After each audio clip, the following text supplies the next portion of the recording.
Şu an Krestovski adasındayım. Çorbası geldiğimden beri ben bu çorbayı yiyorum. Çok güzel. Hani yiyorum diyorum çünkü bir... Keçi. Evet. Evet, ne söylemek istersin kameraya? Kamerayı yanlışlıkla... Bir markete geldim. Dediğim gibi kısa bir market videosu çekmeyi düşünüyordum. Şimdi ya baktım gittim, güzeldi. Bir tane de böyle pastaları vardı, bisküvili falan. Onu yedim. Ya pastaları böyle çok bence güzel değildi, normaldi. Yani... Bayağı güzelmiş rengi gerçekten bunun. Ise çok az insan var. Masliani Lug ve Yelagin Ostrovski Müzesi Petersburg'un saklı güzelliklerinden sadece ikisi. Evet arkadaşlar merhaba. Şu an Krestovski adasındayım. Petersburg'da bildiğiniz gibi merkezinde özellikle birkaç tane adacık var burada. Ada var. Şimdi buraya geldim. Buraya metro ile de gelebiliyorsunuz. Şu arkamdaki Krestovski adası olarak geçiyor ve metro istasyonunun adı da Krestovski olarak geçiyor. Buraya metro ile gelebilirsiniz veya otobüsle gelebilirsiniz. Ben otobüsle geldim bilerek. Otobüs durağı burada. Gelme sebebim de şuydu, böyle şehri gezerek dolaşarak gelmek istedim. Yürüyerek yorulmak istemedim biraz. Genelde yürüyerek gidiyordum. Bu defa otobüsle geldim. Şimdi burada böyle kahve de alabileceğiniz yer var. Zaten bu Rusya'da çok yaygın olan bir şey böyle. Her yerde kahve alabiliyorsunuz. Yiyecek, içecek böyle atıştırmalıklar alabileceğiniz küçük yerler var. Ve bunların fiyatları da gerçekten çok uygun. Böyle absürt derecede yüksek rakamlar değil. Nerede olursanız olun, hani lüks mekanlar hariç, çünkü bu dünyanın her yerinde aynıdır. Onun dışında diğer mekanların fiyatları birbiriyle aynıdır. Şimdi ben bugün burada bu adayı gezecektim yürüyerek. Aynı zamanda da burada bazı noktalar vardı, onlara gidecektim. Bir de burada Divo Ostrov diye bir eğlence parkı varmış. Oraya geldim. Burası 2003 yılında yapılmış. Bayağı ödüller almış. Bayağı prestijli, böyle etkinlikli bir parkmış. Burayı da aslında eğer şu an makineler aktifse, yani buradaki şeyleri kullanabiliyorsak, isimlerini unuttum.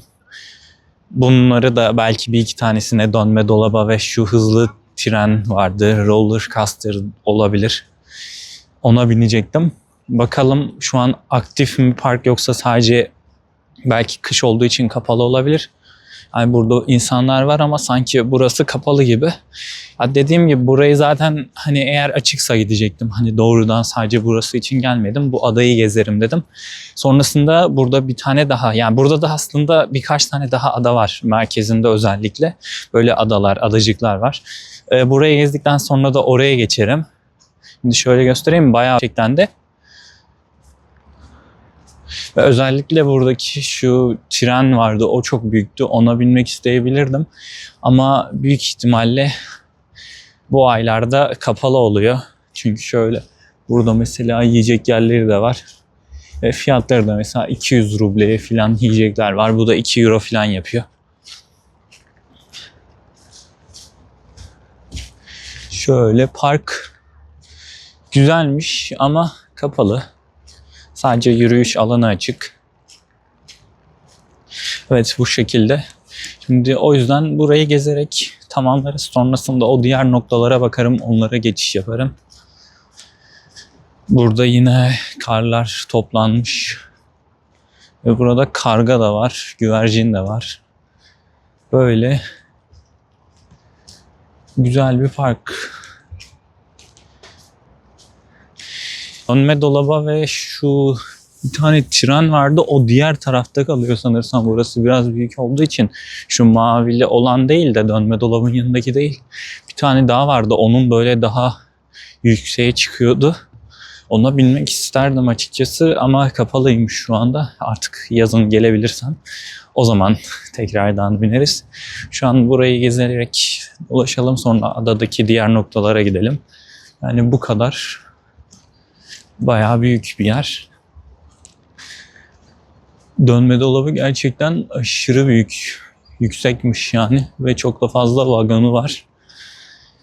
Ama o trene binmek istiyordum ben ya. Açık olur diye düşünüyordum ama soğukta da gerçi çok bir anlam olmaz zaten. Soğukta fazla insanlar gelmeyeceği için. Şurada ben durayım aslında. Buradan bir iki tane böyle güzel dönme dolabın şu açısı güzel. Şu an ön kamerada açı güzel gözükmüyor ama arka kameradan açısı güzel. Birkaç tane ben buradan fotoğraf alayım. Birkaç tane video alayım. içerikler için. Sonrasında devam ederim tekrardan. Sonrasında diğer noktalara giderim. Şimdilik bu kadar. Evet arkadaşlar, Krastovski adasında biraz gezdim. Zaten soğuk olduğu için yapılabilecek çok da bir aktivite yoktu şu an için. Ama güzel bir yer. Yazın daha da güzeldir. Mutlaka yapılabilecek aktivite de çok fazla. Şimdi bir yemek yemeye geldim. Sabah da çok fazla bir şey yememiştim. Sadece birkaç atıştırmalık bir şey yemiştim. Birkaç atıştırmalık dediğimde sadece biraz fındık yemiştim. Çünkü canım sabah bir şey yemek istemedi. Şimdi geldim burada yemek yemeye, yine bir Rus restoranında. İşte yine boş çorbası söyledim. Burada her gün artık geldiğimden beri boş çorbası içiyorum. Tadı gerçekten gayet güzel, beğendim. Bir de yemek söyledim. Bu da geyik etinden yapılan patatesle birlikte bir yemekmiş. Yine Ruslara özgü bir yemekmiş. Tabii bunun benzer yemekleri diğer ülkelerde de vardır. İlk defa deneyeceğim geyik etini. Bir de yine bir tatlı söylemiştim. O da Ruslara özgü. İsmini unuttum. Bakalım tadları nasıl? Daha henüz denemedim.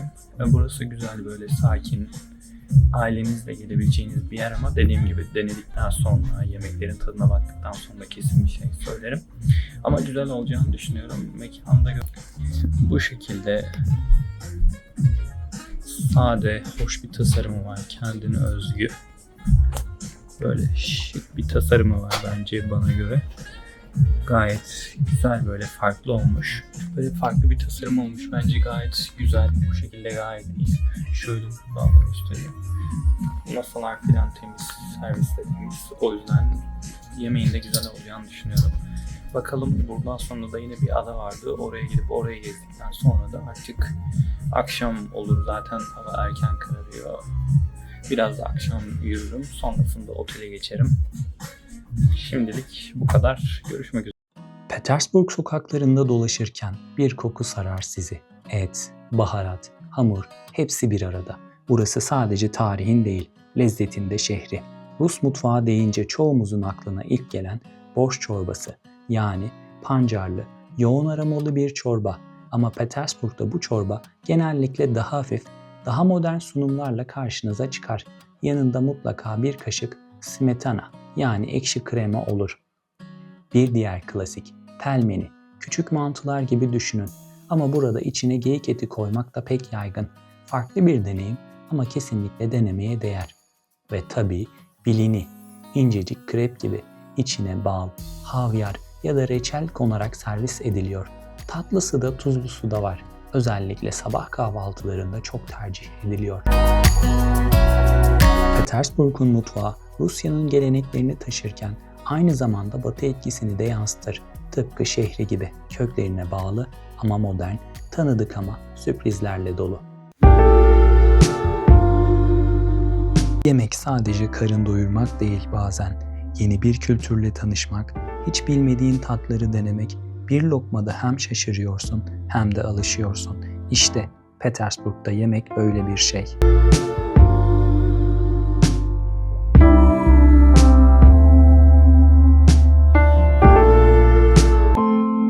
Petersburg'un sokaklarında yürürken her şey düzenli, her şey planlı gibi görünür.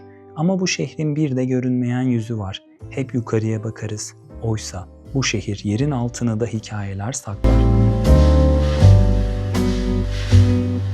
Şehirde çoğu insanın bilmediği bir yeraltı ağı var. Eski kanalizasyon tünelleri, savaş zamanlarından kalma sığınaklar, hatta bazılarına göre hala erişilemeyen gizli geçitler. Kimi tarihçilere göre bu geçitler zamanında kaçış yolları olarak kullanılmış. Hatta Petro'nun bazı özel binalara yer altından ulaştığına dair söylentiler bile var. Sadece tüneller değil, efsaneler de dolaşıyor bu topraklarda. Neva Nehri'nin altında gömülü hazinelerden Sovyet dönemine ait sır dolu bölgelere kadar pek çok şehir efsanesi anlatılır. Ve tüm bu hikayeleri bu sessiz parkların, bu taş yolların hemen altındadır aslında. Dışarıdan sakin ve estetik görünen Petersburg, alt katmanlarında bambaşka bir dünyanın izlerini taşır. Kim bilir, belki de şu an yürüdüğünüz caddenin birkaç metre altında tarih fısıldamaya devam ediyordur.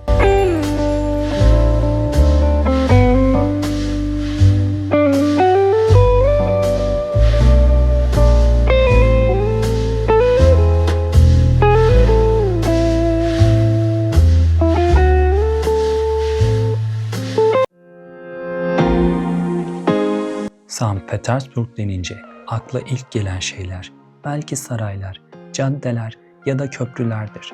Ama şehir aslında birçok ada üzerine kurulu. Bu adaların her biri farklı bir karakter taşıyor ve şehri yalnızca görsel olarak değil, ruhuyla da şekillendiriyor. Krestovski Adası mesela sadece stadyumla değil, yeşil alanlarıyla, yürüyüş yollarıyla, sakinliğiyle biliniyor. Şehirden uzaklaşmadan nefes alabileceğiniz yerlerden biri. Yelagin Adası ise daha çok doğayla iç içe vakit geçirmek isteyenlerin tercihi.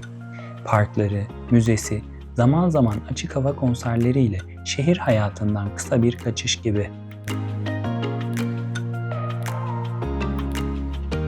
Aptekarski Adası da ilginç. Geçmişte burada şifalı bitkiler yetiştirilir, tıbbi çalışmalar yapılırmış. Bugün hala o bilimsel mirasın izleri duruyor. Modern yapılar arasında sessiz, sade ama anlamlı bir ada. Petersburg'un büyüsü yalnızca görkemli binalarında değil. Bu adalarda şehirle ilgili daha derin ve sakin bir şey var. Adım attıkça değişen atmosferiyle Petersburg'un görünmeyen yüzünü hissettiriyor.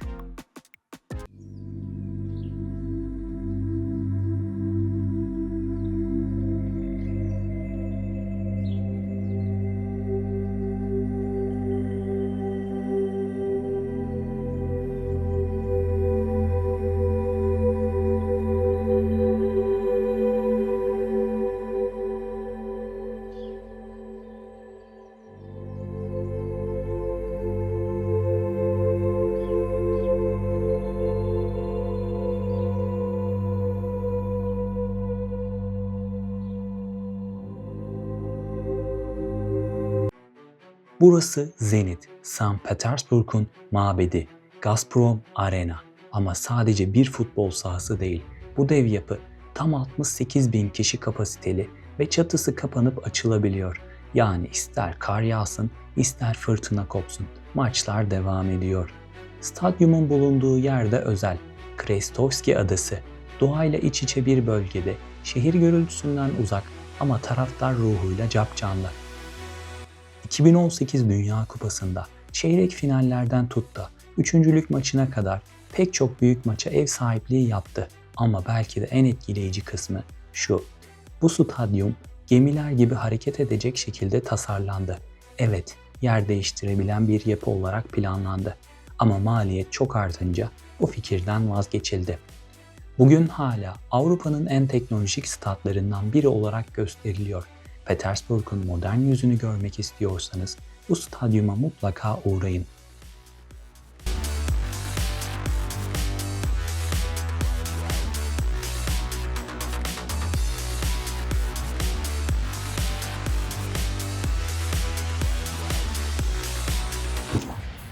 Evet arkadaşlar, yemek yedim şu anda şu arkamdaki yerde. Aynen o arkamdaki yer, doğru. Ne yedim burada? Yine borş çorbası yedim. Zaten öncesinde bir video çekmiştim, o da olacak. Borş çorbası, geldiğimden beri ben bu çorbayı yiyorum, çok güzel. Hani yiyorum diyorum çünkü biraz daha farklı değil. Böyle sıvı değil çünkü içinde böyle sebzeler var, et var. O yüzden aslında bir yemek gibi. Bana daha çok bir yemek gibi geldi. Borş çorbası diye geçiyor ama tadı gerçekten çok güzel, çok sevdim. O yüzden bugün de gitmeden önce yine yedim. Çünkü yarın en son yiyebilirim. Bugün de yemek istedim. Bir de ilk defa geyik eti yemiştim. Burada yedim onu da. Yani tadı güzeldi, gerçekten de beklediğim gibi oldu. Yani sadece öyle haritalardan giderken bakmıştım böyle restoranlara. Öyle seçtim, genelde öyle seçiyorum. Hani önceden bir hazırlık yapmıyorum. Acaba şurada mı yesem, burada mı yesem? Ya çünkü bu kadar çok sıkıştırmaya gerek yok bazı şeyleri. Ya baktım gittim, güzeldi. Bir tane de böyle pastaları vardı, bisküvili falan. Onu yedim. Ya pastaları böyle çok bence güzel değildi, normaldi. Yani belki de içindeki o şekerden dolayı da olabilir. Pastalarını açıkçası çok fazla beğenmedim. Ama geyik etleri patatesle beraber gayet porsiyonları gerçekten çok büyüktü. Yine çorbanın da aynı şekilde porsiyonu büyüktü. Bir de tabii ki geldiğimden beri sürekli burada vişne suyu içiyorum yemeklerle beraber. Çünkü ayran yok çoğu yerde. Tabii olan yerlerde ayran içiyorum. O yüzden de her yerde vişne suyu içiyorum. Burada da şöyle bir harabeye uğramış bir yer var. Şu an tripodu çıkartmaya üşendiğim için elimle tutuyorum. O yüzden biraz açı Zaten yapamıyordum, daha da kötü olmuş olabilir. Gerçekten porsiyonları çok büyük ve genelde her yerde çok aşırı büyük porsiyonları var. Yani çok fazlasıyla doyurucu oluyor. Toplamda bu 4 şey için ne kadar vermiştim? Vişne suyu, geyik eti patatesli, borş çorbası, bir de bisküvili pasta 2440 ruble. 2440 ruble aynen. Bu da 24 euro falan yapıyor. Ve dediğim gibi porsiyonları gerçekten aşırı büyük. Yani 2 kişi bile, yani mesela bu geyik eti bayağı büyüktü. Ve tadı da güzeldi. Daha önce yememiştim. Böyle acaba biraz tadı farklı gelir mi diye böyle çekinmiştim. Böyle yiyebilirim diye. Şurada harabe bir yer var da buraya bakıyordum böyle. Kullanıma kapatılmış galiba çünkü burası merkezi bir yer böyle. Neden olmuş bilmiyorum ama yani tadı gerçekten böyle güzeldi. Hani böyle inek et, ya tabii ki tavuk etinden tamamen farklıydı ama böyle inek etine yakın bir tadı vardı. Öyle sevdim yani, tadı güzelmiş. Yani toplam bunlar için de 24 euro gayet uygun. Meyve suyu sanırsam 250 ruble filandı. 450 ruble tatlıydı. Ne yaptı? 700. 650 ruble filan çorba olması lazımdı. 950 ruble de geyik etiydi. Patatesiyle birlikte büyük bir porsiyondu. Bence yemek fiyatları gayet uygun. Ya açıkçası burada da uygun derken tabii ki bu kişiye göre, geldiğiniz ülkeye göre değişebilir. Ya bana göre uygun geldi. Çünkü nereyle karşılaştırdığımız, nereye göre kıyas yaptığımız önemli. Çünkü alım gücü tamamen farklı bir şey olduğu için hani belki buradaki insanlar için daha ucuzdur ya da buradaki insanlar için pahalı olabilir. Bu tamamen alım gücüyle ilgili olan bir şey. Ama bana bir öğrenci olarak çok pahalı gelmedi açıkçası. Ve tabii dediğim gibi her gün her öğünü bu şekilde yapmıyorum. Hani şimdi böyle bir hesaplama yaparsanız yanılabilirsiniz. Çünkü her öğünü 25 Euro'dan hesapladığımız zaman 75 Euro yapıyor. Yani günlük sadece 75 Euro o zaman yemeğe harcamış olacağım. Tabii ki her öğün böyle olmuyor. Ya bazı öğünlerde mesela atıştırmalık bir şeyler yiyorum. Bazen mesela böyle canım yemek istemediği zaman meyve alıyorum. Benim özellikle yediğim meyve muz oluyor. Bunu da tercih etme sebebim 2 tane. Bir tanesi uygun olması. Ya diğeri de şimdi farklı bir ülkeye geldiğim zaman hani oradaki yemekler doğal olarak farklı. Hani bunu kötü anlamda söylemiyorum. Daha iyi önce yemediğim için farklı olabiliyor. Bu yüzden de mesela her öğünü yemek yemeyi de bilerek tercih etmiyorum zaten. Ya böyle olunca da uygun oluyor ama dediğim gibi şimdi siz sadece bunu 24 euro olarak 3 öğünle çarparsanız bu 72 euro yapar günlük. Ya bu da benim için çok yüksek bir rakam açıkçası. Sadece 72 euroyu ben bir günde yemeğe verdiğim zaman çok zor olur benim için. O yüzden her öğünü böyle hesaplamayın. Ya zaten onu ben şu anda yapamam. Ki her öğünde zaten yiyemem yani. Çünkü gerçekten porsiyonları çok büyük. O yüzden dediğim gibi yapıyorum. Tabii bu kişiye göre değişebilir. Mesela siz örneğin öğleleyin çorba içersiniz, akşam yemek yersiniz, sabah yine atıştırmalık bir şeyler, yine burada böyle börek tarzı şeyler var. Kahvaltılarını hiç daha önce yapmadım, nasıl oluyor bilmiyorum. Ama hani kahvaltının çok böyle farklı olduğunu düşünmüyorum.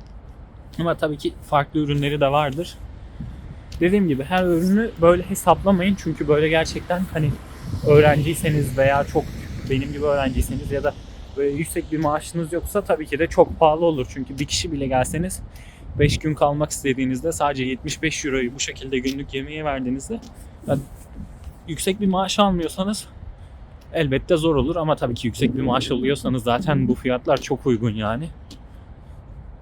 Çünkü kaliteye göre, daha önce de dediğim gibi kalitesine göre değerlendirmeniz lazım ve bence bu kaliteye göre bu fiyatlar gayet iyi diğer ülkelere karşılaştırdığımız zaman.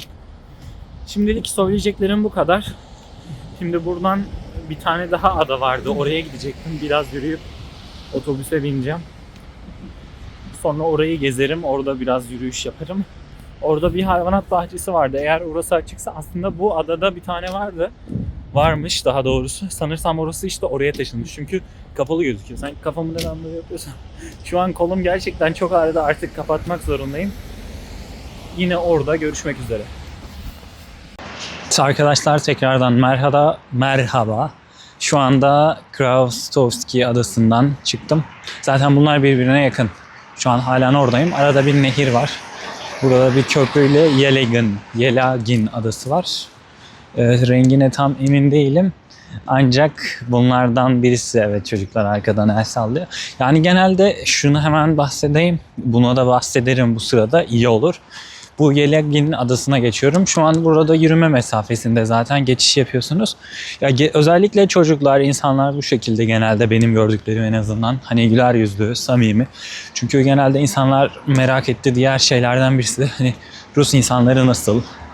Ya açıkçası benim şu ana kadar gördüklerim iyi ve iyi bir şekilde bakıyorlar bakış açısı olarak.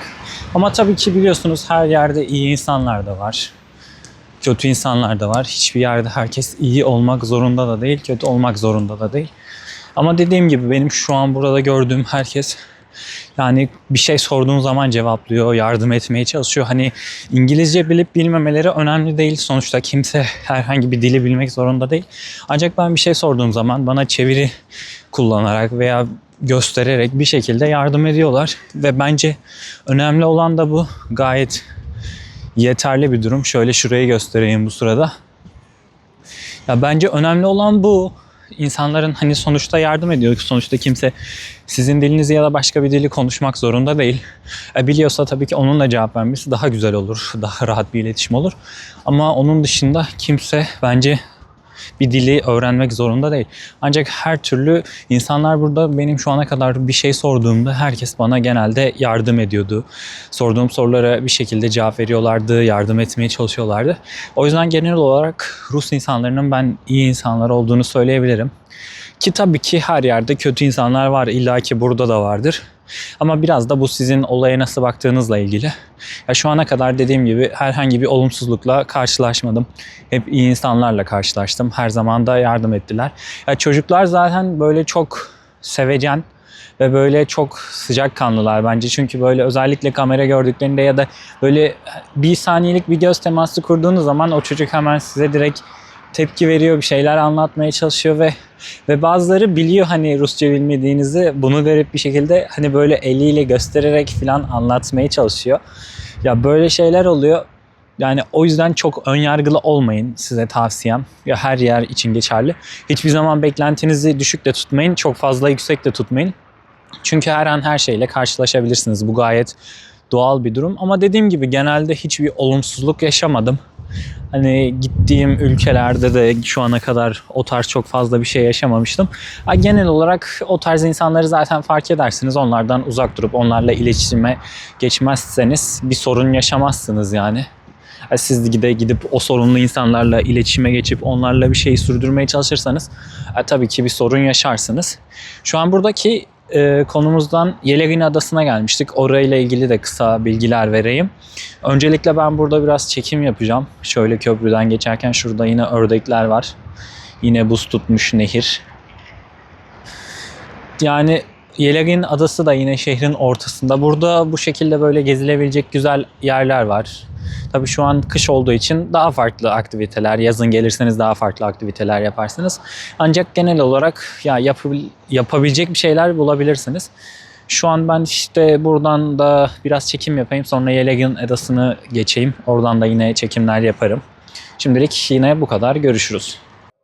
Petersburg taş bir şehir gibi görünse de aslında kalbi sudan ve yeşilden oluşur. Şehir tam 93 farklı nehir ve kanaldan geçiyor. Bu yüzden kuzeyin Venedik'i demeleri boşuna değil. Nehir kenarında yürürken bir anda tarihi bir köprüyle, birkaç adım sonra ise rengarenk bir parkla karşılaşırsınız. Özellikle Moika Nehri ve çevresi şehrin en romantik yürüyüş rotalarından biri. Suyun yansımaları binaların renkleriyle birleşir, sanki bir tabloya dalmışsınız gibi. Şehirde yaklaşık 200'den fazla park ve bahçe var. Kimisi küçücük ama bir bankta oturup martı sesini dinlemek için yeterli. Kimisi devasa, içinde göller, heykeller ve huzur var. Petersburg'un o soğuk havası bile bu doğal alanlarda başka bir ruha bürünür. Çünkü burada doğa sadece dekor değil, şehrin kendisi.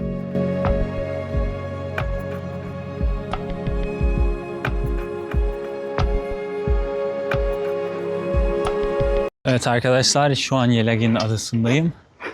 Ya dediğim gibi zaten çok yakın. Bu adalar o kadar uzak değil zaten şehrin merkezinde. Buraya araç trafiğine kapalı bu Yelegin adası şu ana kadar gördüğüm kadarıyla. Şurada bir tane araç var ama sanırsam o buradaki işçilerin veya buradaki çalışan kişilerin olabilir. Çünkü genel olarak yayalar var şu anda. Ya da belki şu an soğuk olduğu için fazla yine buraya da kimse gelmemiş olabilir. Yok aslında açıkmış şu tarafta araç geldiğine göre. Ama fazla araç yok burada. Genelde insanlar burada yürüyüş yapmak için kullanıyor. Bir de şehrin merkezinde sessiz, sakin, güzel bir yer. Burayı gezerken aynı zamanda hem Petersburg hakkında hem de diğer gezdiğim Moskova ve Murmansk hakkında böyle bazı aklıma gelen bilgileri yine verebilirim. Burayla ilgili izlenimlerim. Ama tabii böyle ben küçük küçük geziler yapıyorum. Her yerini görmedim, her yerini gezmedim. Ama gördüğüm yerler genel olarak güzel. Yani bir olumsuzluk dediğim gibi yaşamadım. Burada güvenlikle ilgili bir sorun yaşayacağınızı ben düşünmüyorum. Çünkü çok fazla bir denetim var. Bu kötü anlamda değil tabii ki. Çünkü güvenliği sağlamak için yapılan bir denetim. Bu açıdan güzel. Tabii ki buradan da olumsuz yönleri var. Yani olumlu yönleri de var, olumsuz yönleri de var. Hiçbir yer mükemmel değil, dört dörtlük değil. Ancak şu ana kadar ben gördüklerimden sadece bahsedebilirim. Ya gördüğüm en olumsuz şey bu. Mesela ben Vnukova'dan geçtim. Türkiye'den gelirken Vnukova havalimanından geçmiştim. Ya havalimanında mesela sadece normal rutin kontrol yapılıyor ve hızlı bir şekilde geçiyorsunuz. Ama Şeremetova havalimanını Murmansk'a geçmek için kullanmıştım.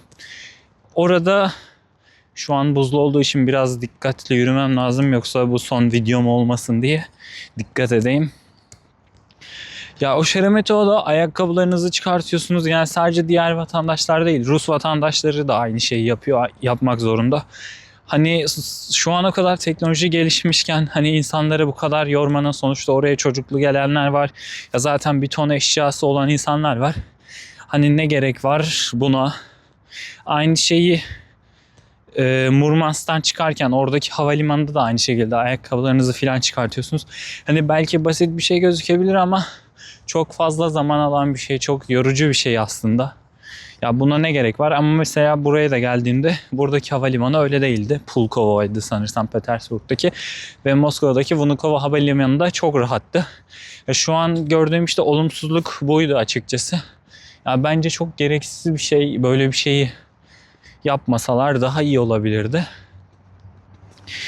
Genel olarak onun dışında şu ana kadar dediğim gibi güvenlikten dolayı olan bir şeyler için şehir içinde mesela her noktada polis, asker görebilirsiniz. Zaten her yerde kamera var.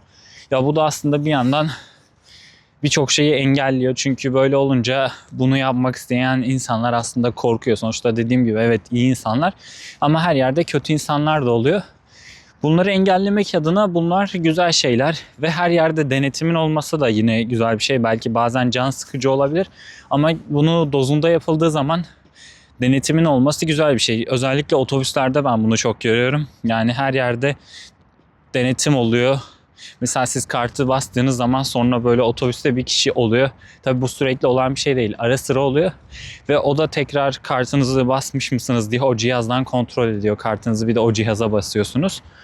Ya bu da yine güzel bir şey.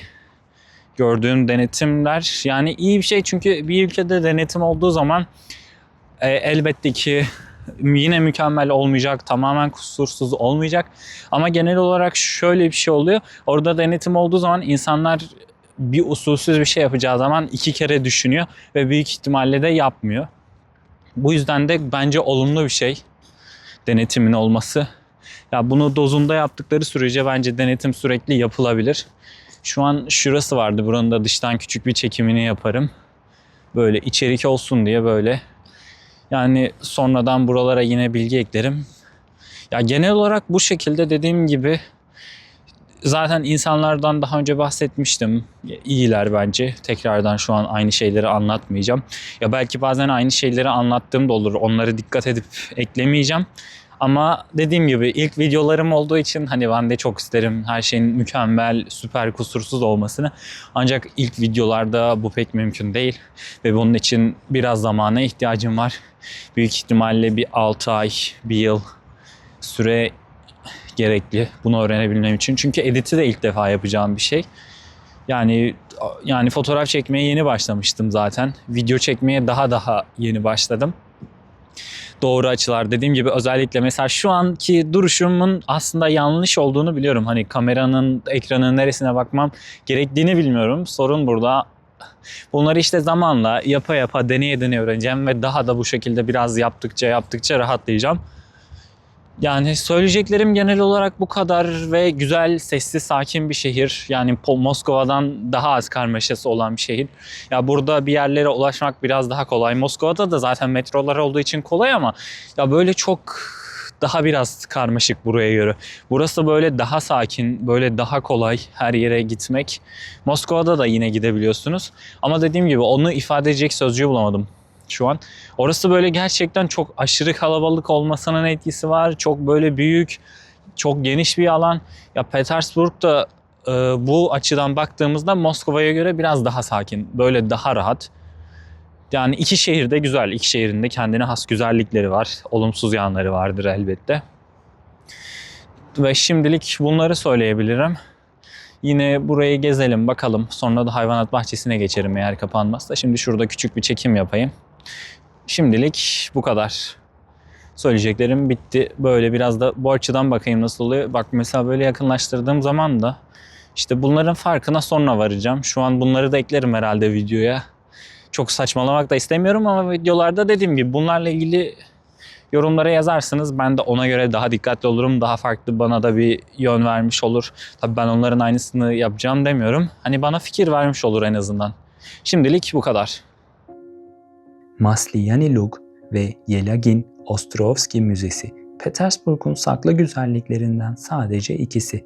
Masliani Lug, doğayla iç içe, huzur veren geniş yeşil alanlarıyla şehrin karmaşasından uzaklaşmak isteyenler için ideal bir kaçış noktası. Burada yürürken kuş sesleri ve hafif esen rüzgar size adeta bir nefes aldırıyor. Yelagin Ostrovski Müzesi ise tarih ve mimarinin buluştuğu nadir yerlerden biri. Bu zarif saray 18. yüzyıldan kalma ve Petersburg'un kültürel zenginliğini gözler önüne seriyor. Sarayın etrafındaki park ise hem doğa severlere hem de tarih meraklılarına kucak açıyor. Masliani Lug ve Yelagin Ostrovski Müzesi'nin bulunduğu bu bölge hem dinlenmek hem de Petersburg'un tarihine dokunmak için harika bir yer. Şehirde böyle huzurlu köşeler bulmak gezginler için büyük şans.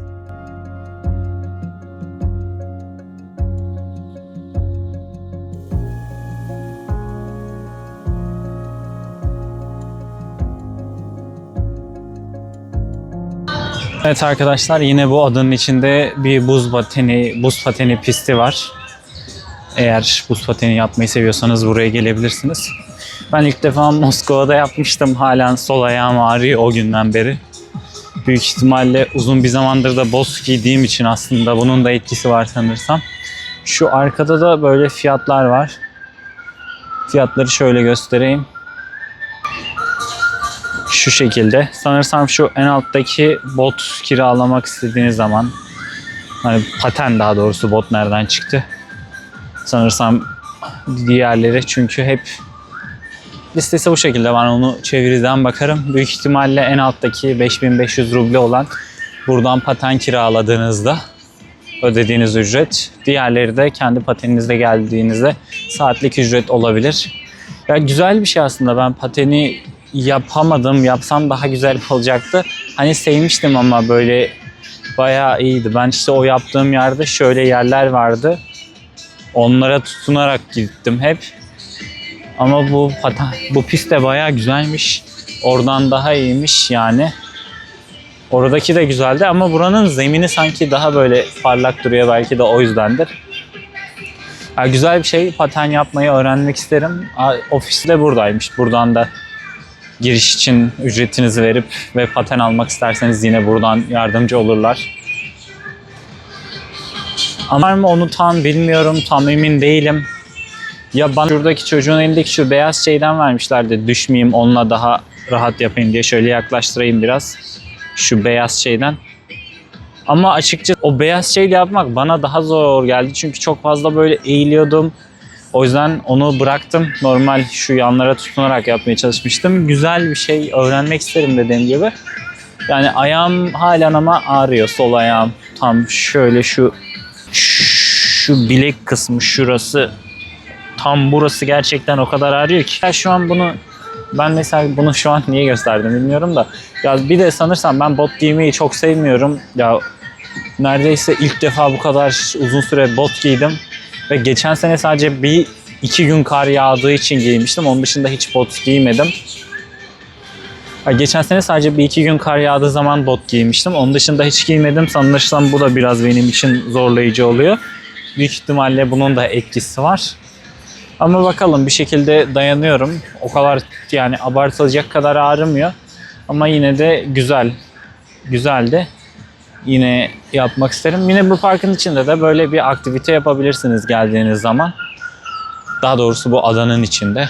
Ya ama park gibi geldi bana böyle. Bayağı ağaçlar var. Her taraf ağaç neredeyse. Yemyeşil bir alan. Burası güzel. Şimdi bakalım şöyle. Bir şehri gezmek sadece sokaklarını görmek değil. Oradaki ritmi duymak, gündelik telaşına kısa bir misafir olmak. Bazen en güzel keşif rotada değil, yolda karşına çıkan bir bakışta saklıdır.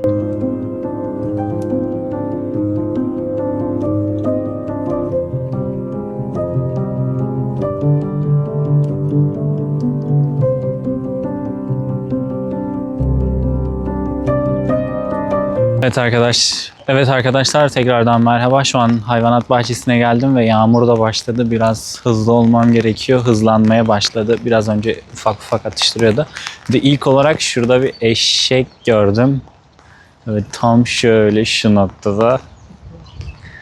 Evet, şimdi bakalım, burada daha farklı hayvanlar da vardı ama normalde hayvanat bahçesi daha ilerideydi ama sanırsam buradan başlıyor, biraz geniş. Şöyle eşeğimizi gösterelim. Evet, eşeğimiz bu.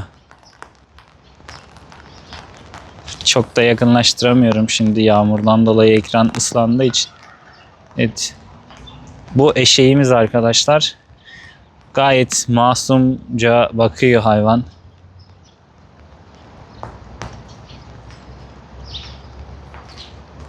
Böyle masum masum bakıyor. Şu an yağmur tekrardan yavaşladı. Şimdi bakalım, bir de diğer hayvanlara bakalım. Ben böyle daha farklı hayvanlar görmek için geldim ama bakalım görebilecek miyiz? Yazık, eşek de böyle halen geldiğimden beri öyle orada duruyor. Şurada ne varmış? Şurada da böyle bir, bunun adını unuttum. Hindi miydi bu ya? Şunun adını unuttum. Hindiydi galiba. Şöyle bura bayağı bir şöyle, bu yağmurdan dolayı, evet bu hindiydi. Doğru hatırlıyorum. Мясо врагу.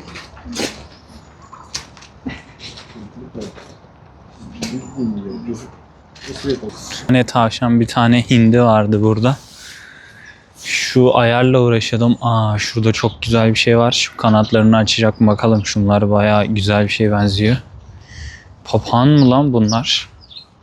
Galiba papağan. Güzel. Şunlar da yavruları mı? Bu papağan mı bilmiyorum yani. Bayağı rengi filan bayağı muhteşem. Çok güzel. Aslında şurada yazıyormuş. Papağan değil ya. Böyle papağan mı olur? Burada yazıyormuş. Hangi kuş oldu? Papağan dedim. Nasıl bir benzetmem olduysa, ilk sanki papağanı ilk görmemişim gibi. Papağan değil, ben onu yanlış söyledim. Şurada kuş var mı ona bakıyorum. Yok, şurada bunun yavruları da var ama bunun rengi çok güzelmiş gerçekten.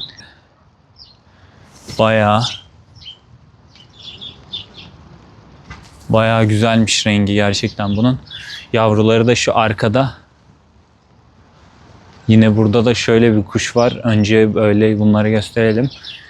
Bunun da rengi çok güzelmiş. Ama bunun yavruları yok. Şu kanatlarının rengi falan gerçekten çok güzel. Şurada yine iki tane böyle kuş var. Böyle bunların da yavruları var yine. Ama bir dakika, bunların yavruları değil galiba.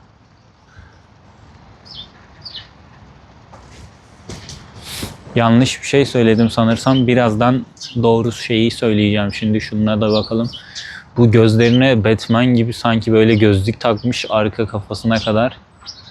Bunun da renkleri çok güzel gerçekten. Çok böyle muhteşem canlılar. Yine burada da farklı bir kuş var.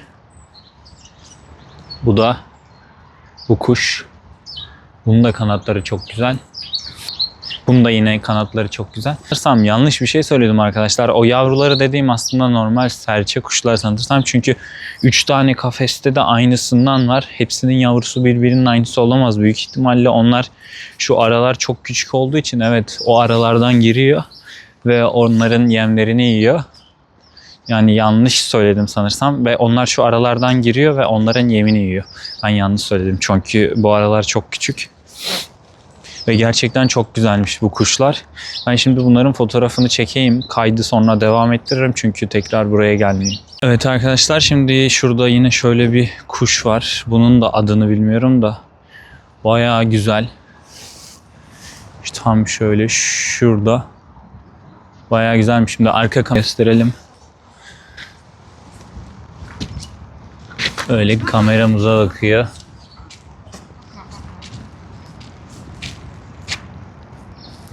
Öyle kameraya bakıp benden daha iyi poz veriyor. Bu kuş da, ben bu kuşun adını nasıl unuturum ya.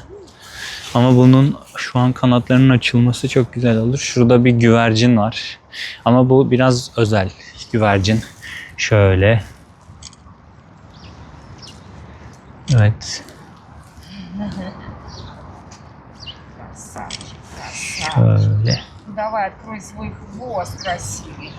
Платите, Господи. Bu şekilde. Burada başka bir de tavşan varmış. Ama tavşan şu an burada yok da şunun ismini unuttum ya. Bu kanatlarını bir açsaydı çok daha süper olacaktı da kanatlarını açmayacak gibi. Bu güvercin de böyle çok meraklı, hemen geliyor. Öyle, bu da bayağı güzel. Burası bayağı güzel. Şu an zaten hiç kimse yoktur. Birkaç kişi var sadece burada. Şimdi şurada başka hangi hayvanlar var onlara bakmaya gidelim. Böyle küçük bir fark. Ama yemin ediyorum bunlar benden daha iyi poz veriyor. Yani benden daha iyi poz veriyorlar. Burada ne varmış? Böyle değişik bir horoz galiba. Bakalım. Evet, bir horoza benzettim bunu. Ama şu an kendisi burada yok. Şurada yine başka bir kuş daha. Kuş demeyeyim de adını unuttuğum için kuş diyorum. Kuş türünden olduğundan bile. Biraz. Şu da kafası tıpkı tavuğa benziyor. Ama tavuk değil. Şu da böyle çekingen bir şekilde orada duruyor. Şunlar tavuk galiba ya. Evet, bunlar tavuk. O zaman bu da tavuk gibi bir. Şöyle. Şu çok meraklı bir arkadaş. Sürekli kamerayı takip ediyor. Ve çok güzel renkleri var gerçekten. Bunların da şuradan isimlerine bakalım. İsimleri neymiş? Şu alttaki kuş. Bu buymuş. Şurada yine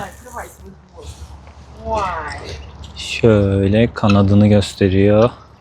Şurada yine bir tane var. Bu da galiba biraz yaşlanmış. Burada da. Bunlar da tıpkı tavuğa benziyorlar ama tavuk değiller. Ve yem olduğunu sanıyorlar sanırsam. O yüzden hemen geliyorlar.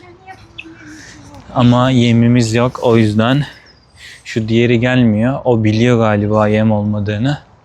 Hemen geliyorlar. Büyük ihtimalle yem vereceğimizi sanıyorlar. O yüzden de şurada da burada hep tavuklar var. Bunlar galiba biraz özel tavuklar. Çünkü böyle kanatları, yapıları filan çok farklı. Bunun ismini nasıl unuturum ya?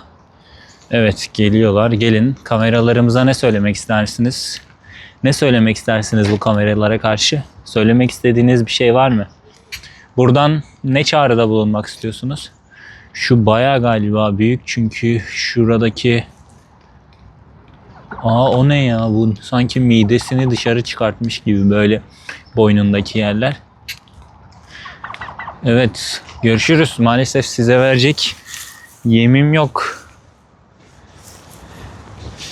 Hani belki şey diyen olabilir arkadaşlar, bazıları hani neden yem vermiyorsun, hayvanları kandırıyorsun. Ama genelde böyle hayvanat bahçelerinde yem vermek hem yasak hem de doğru bir şey değil. Çünkü onları her gelen ziyaretçi yem verse bu hayvanlar çatlar gerçekten yemekten ve onlar için zararlı olur. O yüzden yem vermiyorum. Şimdi bakalım başka böyle neler var. Ben aslında böyle, bunlar da güzel canlılar ama böyle biraz daha farklı yaratıklar görmeye gelmiştim. Şurada geyik ya da ceylan olması lazım. Bakalım, onlara da gidelim. Ve hayvanat fazla kimse yok. Çok nadir kişiler var. Büyük ihtimalle soğuk olduğu için. Bunlar da geyik galiba. Evet. Hemen yemek olduğunu sanıyor. Takip ediyor. Şöyle. Bu şekilde, ama kamerada bir netleşse daha iyi olacak. Şu demirler araya girdiği için net olmuyor, o yüzden. Olduğu kadar bunlar burada yemek yiyorlar. Şunu ayrı bırakmışlar.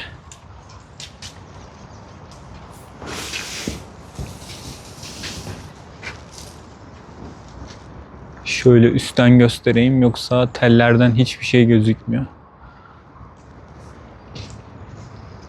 Şimdi şuna gidelim. Bu da böyle, türü de burada yazıyormuş. Evet, şöyle şuna da buradan kamerayla gidelim. Böyle bakalım. Gerçekten çok güzel. Şu yosun tutmuş adeta boynuzları. Bayağı büyük ama bunun boynuzları gerçekten de. Yani sanki böyle bir el gibi. Evet, şöyle git o tarafa doğru git ki biz de videoya alalım seni. Gerçekten boynuzları çok aşırı büyük. Ve hem öne doğru gitmiş hem arkaya doğru. Şöyle. Evet, şu an çişini yapıyor. Evet, bu anları da gördük. Şimdi böyle zaten ada böyle şehrin ortasında, yani hemen çok uzak bir yerde değil. Yakın. Şöyle görüşürüz. Evet. Müsaade istiyoruz artık bunlar. Genel olarak bu şekilde, bu tarz böyle geyikler, böyle kuşlar, hindiler, tavşanlar, bir tane eşek vardı.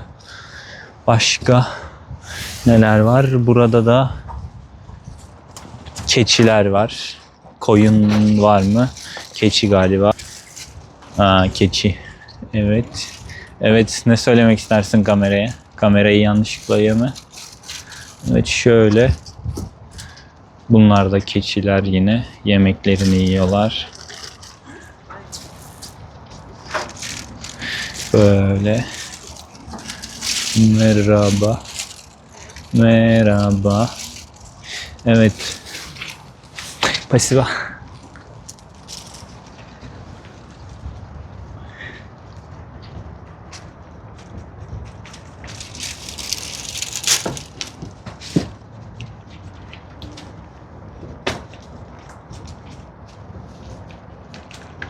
Evet.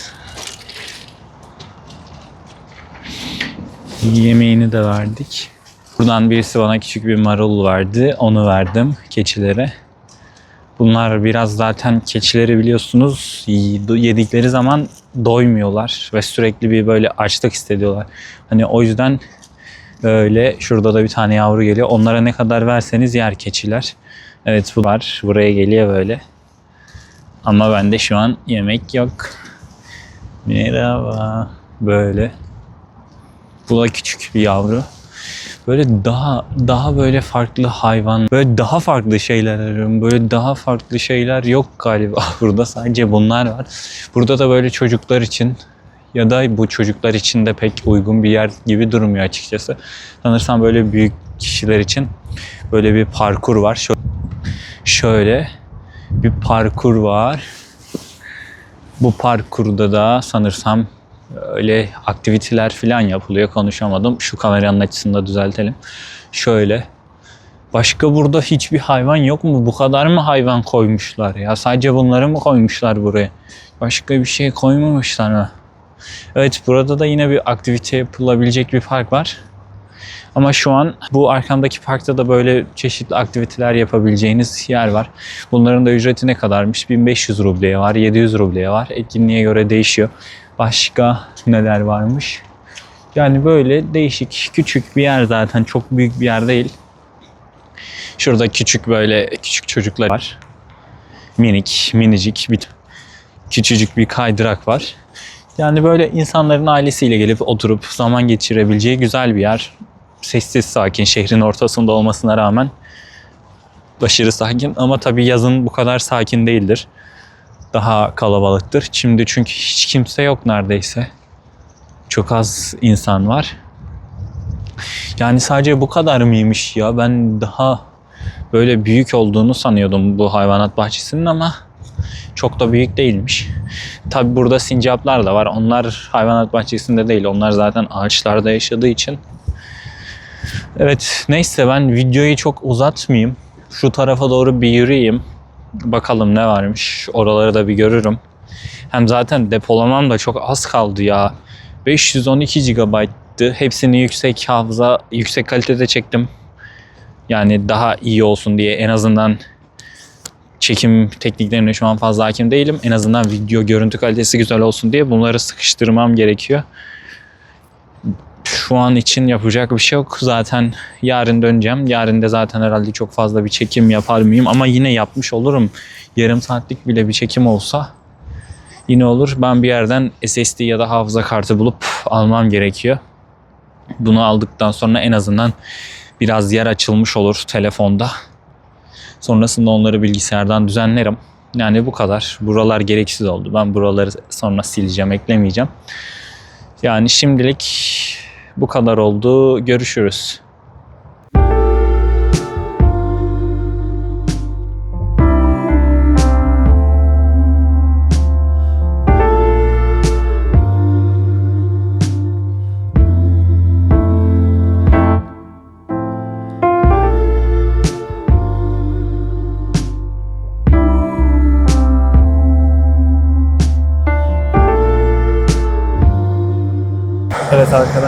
Evet arkadaşlar merhaba. Şu an saat 6. Bir markete geldim. Dediğim gibi kısa bir market videosu çekmeyi düşünüyordum. Şimdi burası küçük bir market. Ya aslında yanlış söyledim. Küçük bir market değil, büyük bir market. Burası normal bir market bilmiyorum. Yani uygun market mi yoksa normal ucuz mu? Ama fiyatları geçen gün de bir şeyler almıştım. Çok aşırı pahalı değildi. O yüzden burada kısa bir video çekeceğim. Burada böyle temel şeylere bakalım öncelikle. Böyle meyve suları 80 rubleye var, 200 rubleye var. Şu şekilde küçük sular 27 rubleye var, 48 ruble. Markaya göre değişiyor. Burada hazır yemekler var. 140 rubleye şöyle bir şey var. Sushi'ye benziyor. Şöyle salatalar var. Şunun porsiyonu bayağı büyük. 210 ruble. Şu diğer küçük porsiyonlar 100 ruble. Böyle burada başka meyve suları var. Yani 1,5 litre 100 ruble. Bu şekilde. Burası normal bir market. Fiyatları ne kadar uygun ya da ne kadar pahalı bilmiyorum. Ama bana çok aşırı gelmedi. Belki bundan daha uygun marketler de vardır. Burada şöyle peynirlere bakalım. Şu şekilde şurada bir peynir var. 125 gram, 160 ruble. Şurada yine bir peynir var. 160 ruble. Şu altta farklı bir peynir var. Bunun da 100 gramı 38 ruble. Kaşar ya da parmesan peyniri, tam emin değilim. Şurada kaşar peyniri var. 100 gramı 50 ruble. Burada başka. Yine burada etler var. Etlerden hangisi? 140.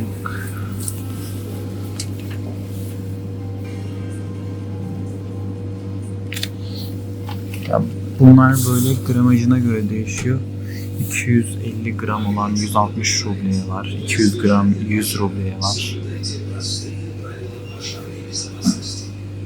Burada yine 160 ruble, 260 rubleye var. 300 rubleye var. Bu etler burada biliyorsunuz hem tavuk hem inek hem de domuz eti var. Şu an ayrıntılı olarak bakmadım hangisi diye. Ama fiyatlar aşağı yukarı birbirine benzer. 140 rubleye de var, 160 rubleye de var. Şu küçük salamlar, bunlar 80 ruble. Bu şekilde. Fiyatları çok pahalı değil buradaki temel gıdaların bence normal. Şurada yine 140 ruble. Şurada daha küçük var 30 ruble, 300 gram 200 rubleye var. Şurada burger eti var 140 ruble, 190 gram. Burada sütlere bakalım. Şöyle 70 rubleye bir süt var. Sonra şurada daha farklı süt sanırsam, bu da yine 105 ruble. Şurada daha büyükleri var. Bu ne kadar, kaç litre? Bayağı büyükmüş bunlar. Şu galiba 2,5 litre sanırsam. 200 ruble. Ama bu ayran da olabilir, süt de tam emin değilim. Şunlar süt ama kesin 85. 1 litre 85 ruble. Yine burada böyle hazır yemekler var. 60 ruble, 74, 240 ruble. Burada böyle meyve suları var. Vişneli var. Bu şekilde. Böyle farklı meyve suları da var burada. Bunlar biraz öncekileri alkol değildi. Normal meyve suyu. Biraz farklıları var, tasarımları falan. Son çilekli süt var. Bundan almıştım geçen. Farklı bir marka mıydı, bu muydu hatırlamıyorum. Farklıydı ama galiba. Tadı güzeldi. Şurada başka böyle yağlar var. 50 rubleye. Sonra şöyle bir yemek var ya da tavuk galiba 300 ruble. Böyle küçük sütler var. 60 ruble. Şundan bir tane alalım. Kakaolu süt ama aslında çilekli süt var. Bunu almayayım çünkü dolaptaki. Yine burada böyle, ben şundan almıştım, evet. 170 ruble. 1 litre neredeyse, 950 milim demiş ama çok bir fark yok. Yine burada böyle başka böyle hazır pastalar var. Burası normal bir market. Yani bayağı büyük bir market. Ama dediğim gibi belki daha böyle uygun, bundan uygun olanları var mıdır bilmiyorum. Ben buradan geçen gün hemen yakın diye almıştım. Şimdi burada da mesela temizlik malzemeleri, deodorantlar, şampuanlar alalım. Mesela burada Nivea'nın şöyle 260 ruble. Rexona galiba isim farklı kullanıyor burada, 420 ruble. Yine böyle farklı markalar var burada.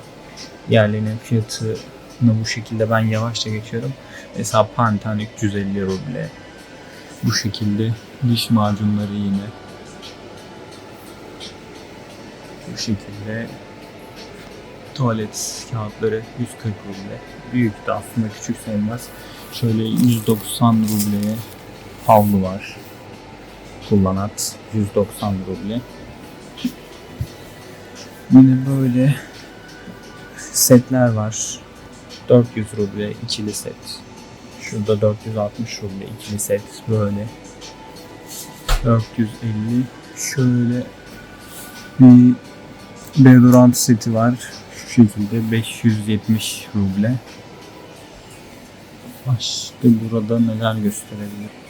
Yani temizlik bölümü de böyle. Burada başka tuvalet peçetelerini zaten göstermiştim. 200 rubleye şöyle 125 rubleye var. Şurada 340 rubleye şöyle büyük kocaman bir tane tuvalet kağıdı alabiliyorsunuz. Sonra gıdaya geçelim. Böyle diğer etlere bakalım. Ekmek fiyatlarına böyle bakalım. Buradaki ekmekler daha çok böyle hazır ekmek tarzı. Şöyle bir şey var. Mesela şu 40 ruble, yani şöyle bir ekmek. Şu var 400 gram 56 ruble. Şurada yaklaşık yarım kilo 90 rubleye ekmek var. Şöyle yine alt kısımda 19 rubleye. Şöyle 300 gramlık, yani 19 ruble bu şekilde. Yine burada da böyle farklı ekmekler var. 42 ruble. Evet, şimdi mesela şurada şöyle bir tavuk var. Burada fiyatı 350 ruble kilosu. Kilo fiyatı olması lazım sanırsam, yanlış söylemeyeyim. Şurada yine farklı bir şey daha var. O da şu olabilir. Tam emin değilim. Bu da 190 ruble. Şurada göğüs ve bonfile olması lazım. Bunların da fiyatları burada şu şekilde. 180'e olan var. 440 rubleye olan var. Yine şurada böyle tavuk. Bu da tavuk galiba. Bunların da yine fiyatları bu şekilde. Başka, burası full tavuk bölümü. Yine burada fiyatları var. Şimdi burada etler var. Ama etlerde hangisi inek, hangisi domuz tam onu bilmiyorum. Mesela şuradaki inek eti. O ne kadarmış? Markasına bakalım. Şöyle bonfile ya da şey olması lazım. 530 ruble 300 gramı. Ama zaten bu etin en iyi yeri olması lazım. O yüzden şurada bunları böyle kiloyla satıyorlar. Buradaki fiyatlar 100 gramlarının fiyatı, kilo fiyatları değil. Yanlış anlaşılma olmasın. Uygun ama o kadar da uygun değil. Yani o kadar da olamaz yani bir kilosunu 39 ruble. Bu şekilde bunların genel olarak kalitesine göre değişmekle beraber şöyle farklı markalar var. 19 liraya mesela Snickers var. 80 ruble. Mars var 80 ruble. Zaten en üst bunlar. Bunlar 80 ruble. 100 gramları. Diğerleri 19 rubleye de var. 40 rubleye de var.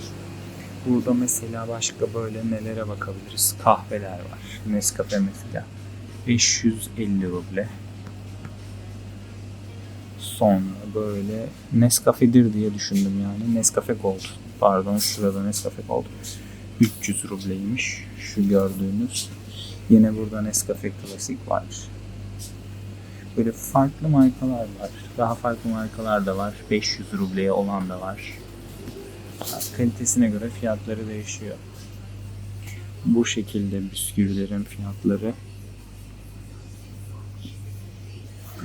Sonra şu tarafta başka. Yani genel olarak arkadaşlar fiyatları bu şekilde, bütün ürünleri tek tek göstermem çok zor olur. Buna videoyu çok uzatır zaten. Şu an bile çok fazla uzun oldu. Böyle kısaca fiyatlarını göstermeye çalışıyorum.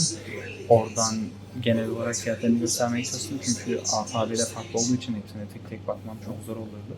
Böyle kola filmde meyve suları var. Burada şu koladan çok var aslında. Böyle bu da kola mı, böyle meyve suyu gibi bir şey sanırsam. Bunlar da 100 rubleye, daha büyükleri var. 135 ruble, 129 ruble.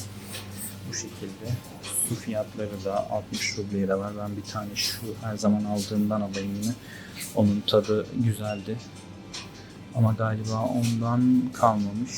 Şuydu. Her zaman ben bundan alıyordum. 1 litre 50 ruble. Bunun dışında böyle meyve suları, böyle yağlar var burada. Ayçiçek yağı bunlar. Şöyle 230 rubleye var, 140 rubleye. Markasına ve litresine göre fiyatları değişiyor. Yine bu şekilde mamalar var. Şuradaki. Ama fiyatları da yine 90 ruble var. Daha iyi kaliteli olan markalar Nutrika biliyorsunuz. 630 ruble, 600 ruble. Böyle un var burada. 107 ruble 2 kilosu. Yine burada 2 kilo 130 ruble olan marka da var. Bu şekilde un fiyatları da. Burada başka böyle hazır konservede mesela bu tavuk içi ya da herhangi tavukla ilgili bir şey 160 ruble. Mesela buradaki şu domuz eti galiba 225 gram 240 ruble. Sonra burada böyle şurada yine balık etine benziyor ama 170 ruble 240 gramı. Bu şekilde başka yine böyle hazır bezelye, mısır, sos var. Fiyatlar genel olarak bu şekilde. Şurada yine böyle etler var. Balık var şurada 120 ruble. Fiyatlar genel olarak bu şekilde. Bunlar da meyvelerin fiyatları.